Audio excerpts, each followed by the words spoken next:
Salut tout le monde et bienvenue dans ce deuxième sujet. Et cette fois-ci, ce sera sur 5 femmes pas très connues à première vue, mais qui ont bien changé l'histoire. Bien que des femmes ont contribué à changer le cours de l'histoire, que ce soit en termes d'égalité homme-femme ou le monde en général, que ce soit grâce à leur bravoure et à leur détermination, elles sont nombreuses à avoir osé aller au bout de leurs rêves dans une société qui, bien trop souvent, les en décourageait fortement.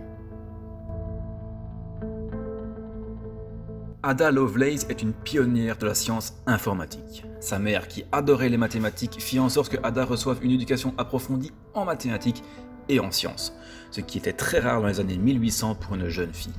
Alors qu'elle travaillait sur un ancêtre de l'ordinateur, la machine analytique, elle aurait réalisé le premier programme informatique. Dans sa note, on retrouve en effet le premier algorithme destiné à être exécuté par une machine. Allant bien au-delà du calcul numérique, elle entrevoit un avenir prometteur pour la machine analytique.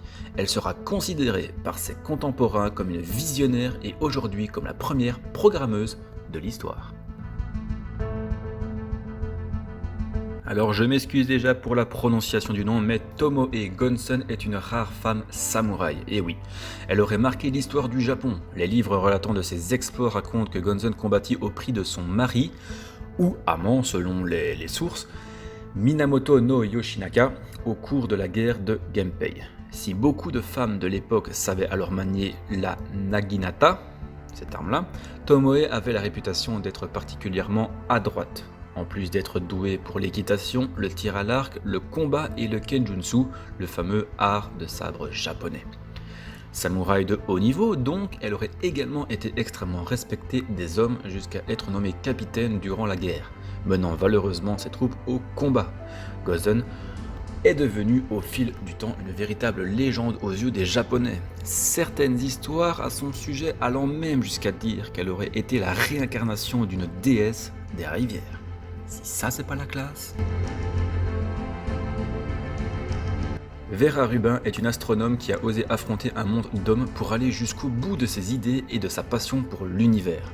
Sa fascination pour les étoiles qu'elle développe dès l'âge de 10 ans la poussera à poursuivre des études supérieures dans ce domaine. Autant dire que les femmes ne se font très rares dans les salles de classe de l'époque. Lorsqu'elle doit rencontrer son directeur de thèse au laboratoire de physique appliquée, ils doivent se parler dans l'entrée du laboratoire car les femmes n'étaient pas autorisées à entrer dans les bureaux. Célèbre pour son étude sur la vitesse de rotation des étoiles dans les galaxies spirales, elle fit naître l'hypothèse de la présence de matière noire autour des galaxies. Des conclusions qui, au moment de leur parution, ne suscitèrent aucun intérêt de la part de ses confrères, si ce n'est que du mépris. Celles-ci furent pourtant bien confirmées, 15 ans après seulement. Rosalind Elise Franklin est une microbiologiste britannique qui a participé de manière déterminante à la découverte de structures de l'ADN. Réalisant plusieurs radiographies au rayon X de l'ADN, celles-ci seront montrées à son insu par Maurice Wilkins à James Dewey Watson.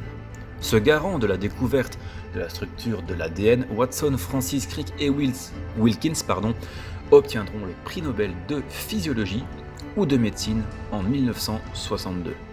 Un prix Nobel ne pouvant être attribué à titre posthume, Rosalind Elise Franklin, décédée 4 ans auparavant d'un cancer de l'ovaire probablement lié à la surexposition aux radiations, ne fait pas partie des lauréats.